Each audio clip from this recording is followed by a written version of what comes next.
inviting us this afternoon, and also, of course, to our DCG Vic Dimagiba. He has been very actively engaging us to participate in sessions like this. Okay, so my presentation will focus on our services as the Migrant Workers Office. My name is Labor Attaché Maya Valderrama, and we are based here in Vancouver, but we have concurrent coverage of the areas under the PCG Calgary. So let me begin by introducing what the Department of Migrant Workers is. Okay, next. I am being assisted by Neil. So for those who knew about POEA before, there is no more POEA. Now we have the Department of Migrant Workers. So everything about overseas Filipino workers is being handled by the DMW, and which was created under a recent law, the Republic Act 11641, and we are tasked to protect the rights and promote the welfare of all the OFWs, regardless of status and means of entry into the country of destination. So these are the new, or this is the hallmark, no, or the feature of this new law. We call the DMW ang tahanan ng OFW. Next. So you can see from the picture, that's our Secretary Hans Kakdak. What's our mandate? One, you knew about the licensing of Philippine recruitment agencies. That's one. Number two, we set standards for employment of Filipinos who are going abroad. Number three, whenever there are cases, there are complaints, especially on illegal recruitment and human trafficking cases, the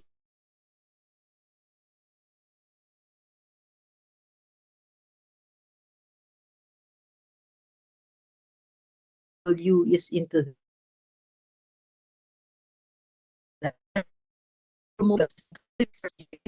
agency. And then we support the DFA in building a strong bilateral and multilateral relations for the protection of OFWs. That's why we have MOUs, we have active cooperation engagement with the host country in order to assist or to promote and protect the welfare of our OFWs. Next. So, okay. Maybe I would like to say who is an OFW, because this is also defined under the new law.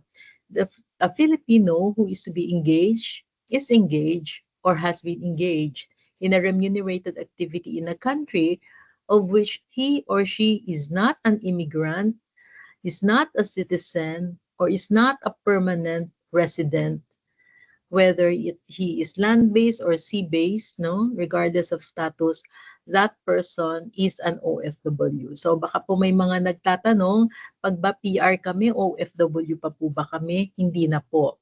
Pagka po ba kami ay Canadian citizen na kahit nagtatrabaho, kami po ba ay OFW? Hindi na rin po. So that is this is a clarification that is made under the new law. Okay, next. So who serves the OFWs? We have the DMW office in the central office. We also have the regional offices all over the Philippines, and we have the migrant worker offices overseas. So kami po yun. We used to be called the POLO, or the Philippine Overseas Labor Office. Now we are called the Migrant Workers Office. And as mentioned by DCG Vic, pag nandito na kami in the post, no, we operate as a one country team under the Philippine Embassy or the Philippine Consulate General, whichever is applicable. Okay, next. How many offices do we have? So for overseas posts, we have 41 all over the world. And we also have 16 regional offices. So from Luzon, Visayas, and Mindanao, we are already present in this region. As an attached agencies to the DMW, the OWA also has regional offices in in the regions in the Philippines, plus 39 OWA overseas posts. So we are always working together MW and OWA overseas offices, we are together in all of these overseas operations to serve our overseas Filipino workers on site. Next. So here in Canada, do we have MWO? Yes, there are two. We have one in Vancouver, and our jurisdiction are the British Columbia, Alberta, Saskatchewan, Yukon, and Northwest Territories. Toronto is another MWO, and that covers the other to the right side of Canada, so Manitoba, Ontario, Quebec, Toronto, New Brunswick, Nova Scotia, Prince Edward, and the Nunavut, all the other side of Canada. So this is how we are divided, no? In terms of jurisdiction.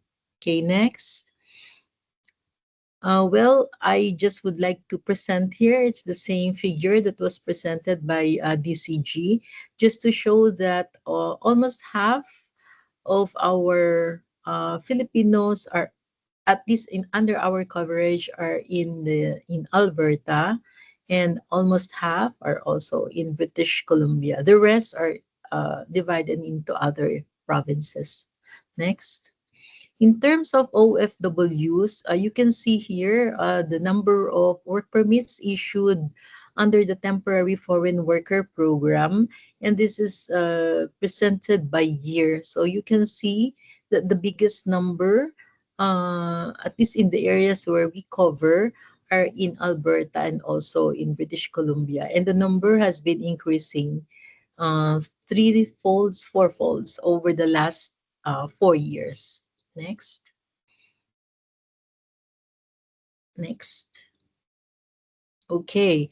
Based on the contracts that we process, here are the categories or the major categories of work that, well, based on the contracts that we process, no?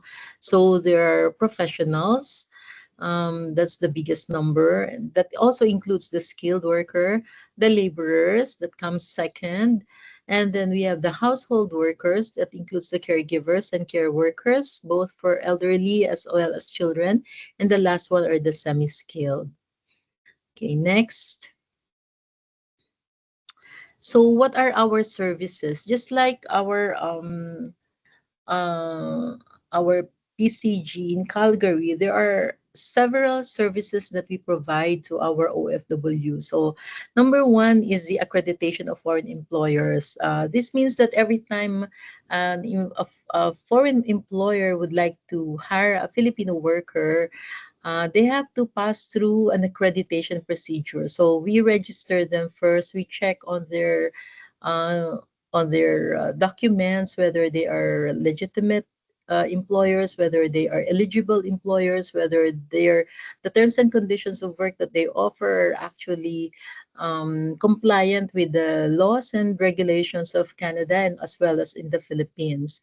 The second one is the verification of contracts. I think this is a popular procedure among our OFWs every time that they have to be employed here or whenever they need to go to the Philippines for vacation, they should make sure that their contracts were verified by the MWO for purposes of OEC.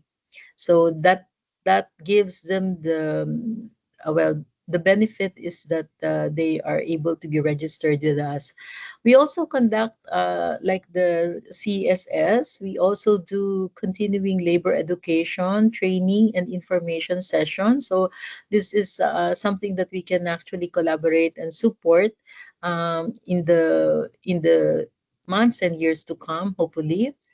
We also have reintegration preparedness support services. There is a Philippine reintegration program which supports anybody who would, or all the OFWs who would like to come home for good and would like to establish business or look for other career or look for livelihood assistance when they come home. That this is the program for them.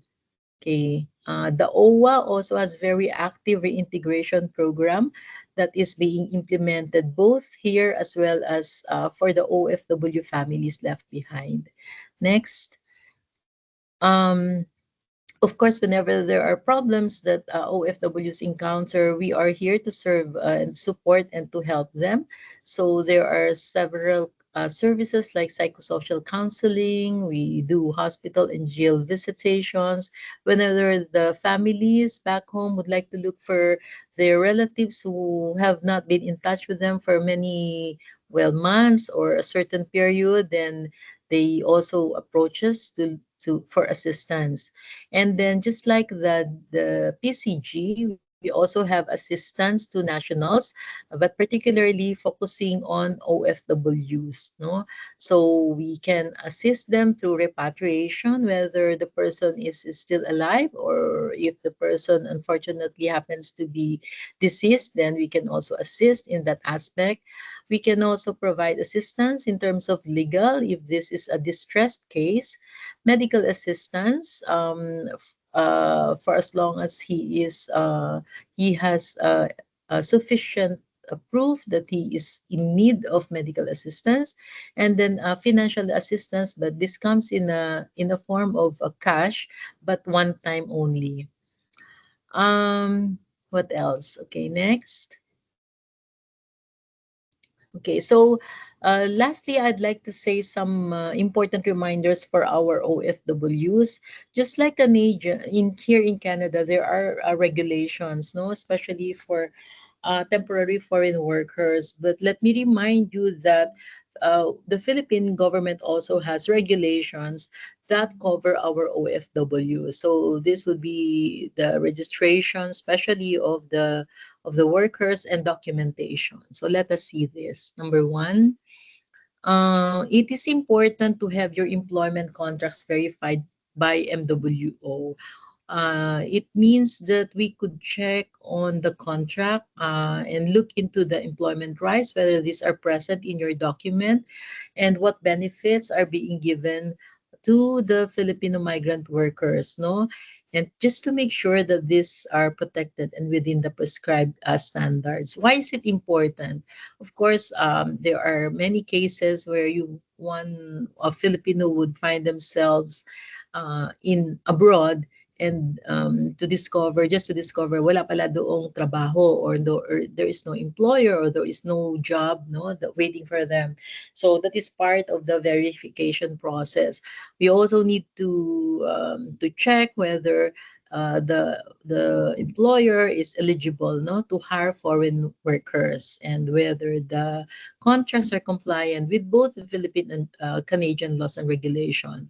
So just to clarify, all OFWs, including those who are under temporary foreign worker program or postgraduate work permit holders and open work permit holders, those who have work, no, meron kasing may open work permit but walang trabaho, no, so they should be able to have their contracts verified by our office. So this can be done before coming here or when they are already here in Canada.